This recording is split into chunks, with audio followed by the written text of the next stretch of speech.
Bill Akerley grew up along the American border, near one of the world's largest Cold War Air Force bases, and that's where he developed a passion for aviation, a passion which he has had to put into practice as an organizer for Ottawa's National Capital Air Show. For more than a decade, he's been responsible for public and media relations. He got his first big test when something went wrong, seriously wrong. People may forget that a wonderful family outing like an air show is also a very dangerous event. I asked Bill what he does to keep people safe. Well, I think primarily in Canada, you have to take into considerations the ground rules that are set by Transport Canada, by the airport operators. In the case of the air show, which I'm primarily involved with, it's held at an international airport, which operates throughout the air show, so they have their own rules as well. Overall, air shows in Canada are enormously safe. I can't recall, and I don't believe there is on record, a time when a spectator has either been seriously injured or certainly killed by, say, an accident or an occurrence during an air show. Obviously, air shows, much like automobile races, much like powerboat racing and all of those other manifestations, are inherently accident-prone. Because they involve, a highly mechanical, extremely expensive, very complex aircraft and machines, and so accidents do occur. There are cases in other countries where spectators have been killed, and I'm thinking of Ramstein and injuries elsewhere. This must give you pause. This must be in the back of your mind. It's always a very stressful experience to put on an air show. It's stressful for the organizers because obviously they have to be concerned about the money coming in at the gate. It's stressful for those of us who are involved in dealing with the media, with the public, with the crises as they occur. Yes, of course, whenever an accident occurs here in Canada or elsewhere, and certainly the cases that you described are examples of where spectators have been not only hurt but killed. They are a cause for concern. There is in North America an organization called the International Council of Air Shows, which groups about 250 or 300 North American air shows, and one of their main purpose is to make sure that air shows are safe, that make sure that performers have guidelines, rules to abide by, and they work with Transport Canada and the equivalent in the United States to make sure that there are safety precautions. I think overall, air shows in North America are far safer than air shows that are held in other parts of the world.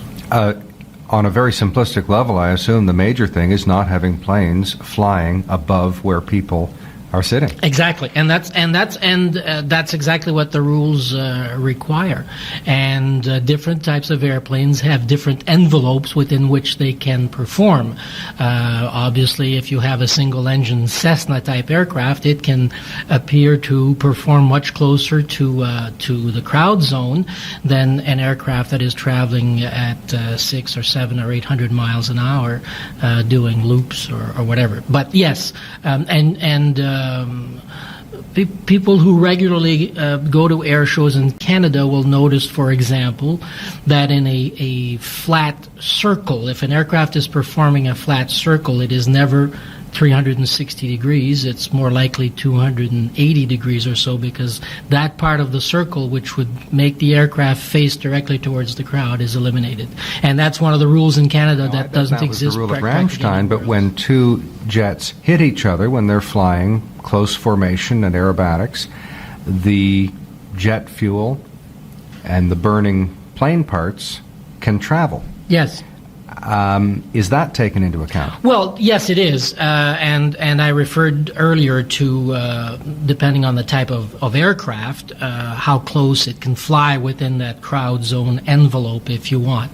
And all all of those elements would be taken into consideration in planning that type of show. But of course, accidents do happen, and you have to plan for them. You have to plan on how you're going to deal with it. On the part of, say, the immediate response, whether it's fire, security, ambulances, and so on, and you have to deal with the consequences of having an accident in media planning, in how you respond to the crisis, and how you deal. Obviously, you may very well have 50 or 60,000 people who are literally traumatized as the accident occurs before their very eyes. So you have to deal with that practically on an immediate basis because they are there. And they're not only there because they happen to be there. They're there as your clients. They've actually paid to come and see this thing. So there's a certain sense of responsibility that you have towards them. And in addition to that, then of course you have to be able to deal with the longer consequences, and whether that's the obvious media follow-up and any kind of investigation or investigative measures that follow, and they always do. It can be anything from a coroner's inquest, obviously in Canada, an investigation by the Transportation Safety Board, any other agencies that may be involved. Now, you say those 60,000 people may have been traumatized, but on another level, without being too unkind to them, they went there for those sorts of thrills, and some people would say they went there in a way in the hopes of seeing a crash. I think it's human nature. You're talking about bloodlust, and I don't disagree with the point you make. I think it's human nature to be attracted to these types of events. What you need at that point is an experienced announcer. The person who is doing the description of the air show needs to be able to pull himself or herself back and calm the people, the spectators down, while at the same time reminding them that they must stay where they are, as opposed to trying to jump on the field to impede the work of the rescue workers. All of those things worked for us. What did not work for us was that we hadn't planned on an accident happening in the second day of our first year at a new airport. You didn't know the route to get from point A to point B, little things like that? Yes, I think you're absolutely right. And luckily, I found in that instance, as opposed to other instances where I've had to deal with the media, that they were quite sympathetic to our dilemma and very respectful of our need to kind of also step back and deal with the incident, and while at the same time trying to cope with the stresses of the people on site, the stress of having to deal with the media. Obviously, it was a fatal accident, and the family of the pilot were also on site, and we had to deal with that as well. I found the media quite sympathetic, and so they gave us time to step back, to deal with the situation, and then to provide the information which we thought was adequate to them. In other traumatic events like this, the Challenger explosion, TWA 800, airlines and NASA and others have been chastised and thoroughly criticized for being slow in confirming the patently obvious. The plane has blown up. Everyone is obviously virtually instantly dead. Yet there's a human being at the other end of that criticism who is traumatized himself. Speak to the issue of having to talk to people very quickly, shortly after a traumatic event, under that kind of criticism. Yeah, you have to be, in the case of the industry with which I'm involved, air shows in particular, the media is generally very good to you. Let's face it, air shows are great television images. Air shows are great newspaper photos. They're wonderful, colorful activities which the media really sucks up. When you have an incident or an occurrence, You have to understand that there's almost a duty to be good to the media because they have been so good to you. And they can be bad to you. And they can be bad, and they can be demanding and downright ferocious if you're not feeding them regularly. In one incident I recall, I don't even know where the media came from, but within 10 minutes we were surrounded by microphones, television cameras, photographers, and what have you. How did that feel? Well, frightening initially, and then you take a deep breath and you say, I have to be in control here. These people have a right to the information. They expect that they will be provided with the information, but I must maintain control on the scene, because I represent this air show, and I have to respect the fact that people are injured, that they are, as we speak, being taken to the hospital, and that generally their families don't know. You're in news and news management, and on the other end of those microphones for 27 years, Yes. and you were frightened? I was frightened. It was, for me, a scene out of some of the scrums that I see, involving, say, the President of the United States or the Prime Minister of Canada, and it was it was frightening. But then, I mean, you take a deep breath and you say, ladies and gentlemen, this is the information we have. This is what we can give you. There will be no questions and answers at this time. We will, however, hold a news conference as soon as we can, in 60 minutes, 45 minutes, whatever the case may be, and we will try to answer all of your questions there. This is what we know. Thank you very much. Now, if I'm a radio reporter, 60 minutes is 2 or 3 newscasts from now. If I'm a wire service reporter, that's an eternity. I suppose if you're a wire service reporter or a radio reporter, and you're really good at what you do, you can try to get the information from other sources. What I'm telling you is that I am the official spokesperson of a given organization, and my role is to control the flow of information to make sure it's accurate, that it's professional, that it doesn't impede whatever investigation or whatever emergency measures may be underway, and that it respects the rights of the families. I wanted to know how soon he was able to confirm that the pilot was dead, his name, and other details. In the case of that particular incident, within 60 minutes. Not much point in delaying that? No, because again, it was, yes, the point is it was obvious, and there was no point in delaying it. Meanwhile, over in a VIP area, yes, you have the family yes. of that pilot. What do you do with them? Well, what we did in this particular case, the chairman of our air show went in at the within a minute or two of the occurrence, went immediately to locate. In this case, it was the wife of the pilot, to locate her. To be with her through the entire ordeal. She was brought to a room that was quiet and peaceful, where she could, if she wanted to, speak to other members of her family by phone who were in the United States. And in her case as well, we quickly arranged for a charter aircraft to fly her home. And so she was not exposed to the media here, and chose or accepted our invitation to fly home within a couple of hours. She was on her way home. In 1 or 2 sentences, you've mentioned some very complex logistics involving security, procurement of money, assets, spending of money. How were you able to do all those things so quickly?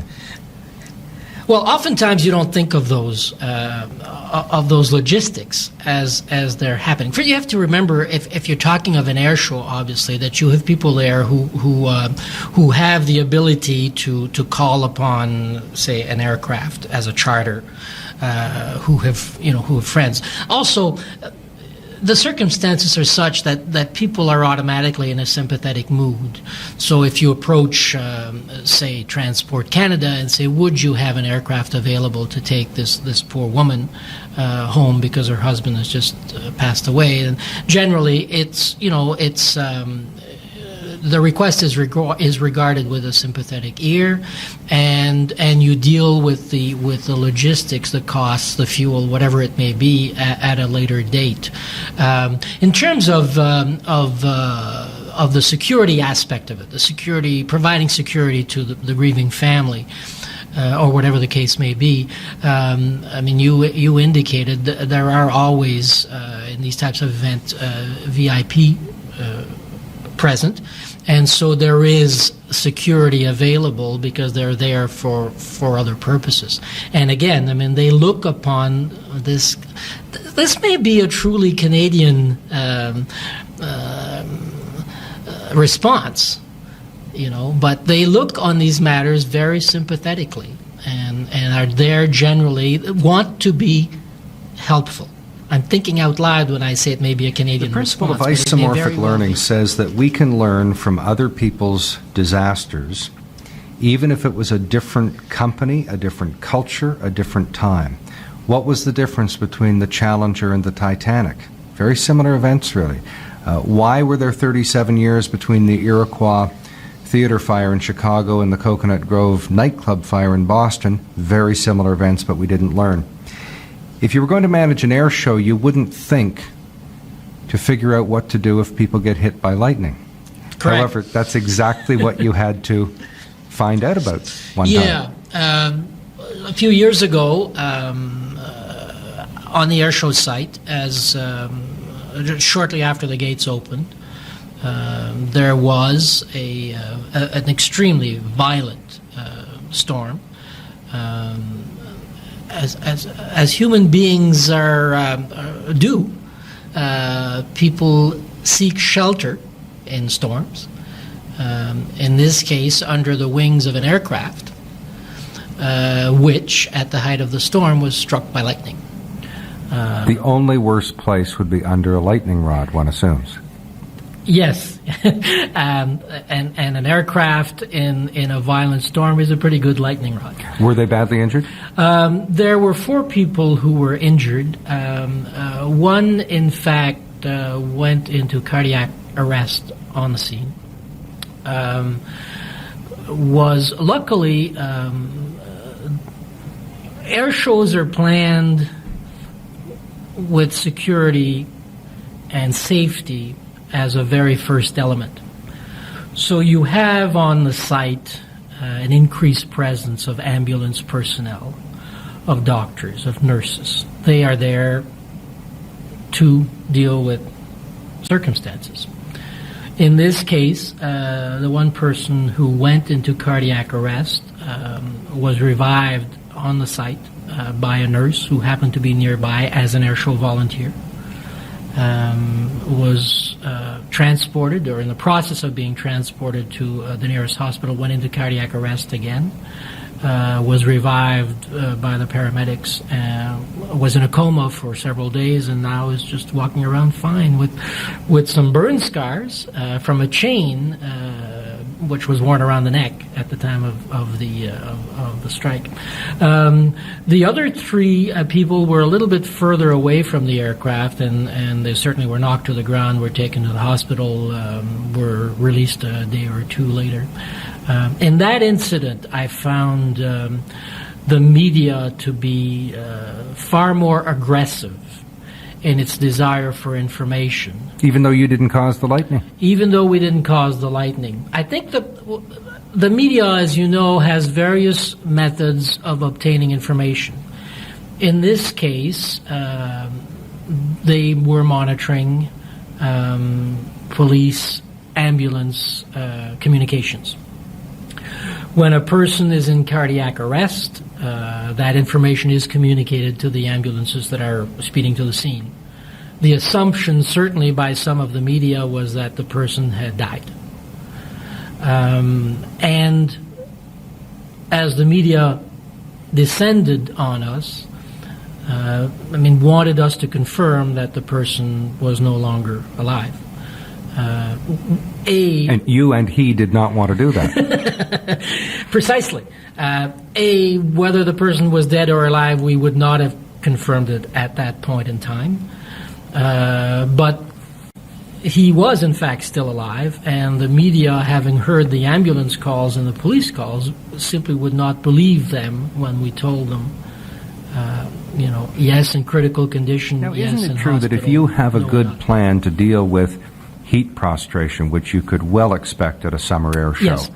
Lightning, which you might not, an elderly person having a heart attack, which you might well expect, then you can probably deal with a crash or a terrorist incident or a hostage taking or all kinds of things that might require medical attention, security, evacuation, and so on. Is that right? Yes, indeed. And interestingly enough, you need to rehearse those things. You need to rehearse circumstances because not oftentimes, but occasionally you can get caught. You can let yourself be caught in a situation which has the potential to spin out of control. Let me give you an example.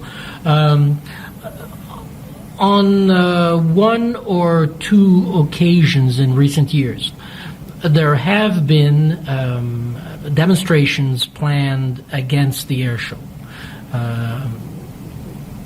Some groups believe that air shows promote war. Use too much fuel, bad for the environment, like car racing does. They have protesters as well. Right. When you get woken up at 5:30 in the morning by a radio reporter who says, "What a wonderful day for an air show. We would like to talk to you on air about it." You assume that the discussion will deal with the fact that it's a wonderful day for an air show, that thousands of people will appear at the gates, that everybody will go home happy. And once you go on air and the reporter says, "There's a demonstration plan because some people say you guys promote war, what do you think?" If you haven't prepared, and it's 5:30 in the morning and you're still half asleep, you can get yourself caught truly seriously. Luckily, one can practice appropriate responses to those types of questions, and amazingly enough, even when you're half asleep, they come to you, and you can deal with the unexpected. And it's very easy to plan. There are all types of resources out there, whether in the case of a lightning strike, it's from Environment Canada, and they do have information available as to how you deal with it, how you try to avoid it, how whether it's information that you can get from other air shows in this case that have had to deal with similar situations. And if you plan, and if you discuss with your key people how you're going to deal with any situation, then you can deal with it. It may be traumatic, it may be difficult to deal with, it may be enormously stressful, but it builds within you a certain level of confidence that you know that you can deal with, that you will remain in control, that you will be fair, accurate in the information that you pass along, and that you'll be respectful of those who may be victims or who may be affected by whatever the situation is. Air show enthusiast and media relations director Bill Akerley.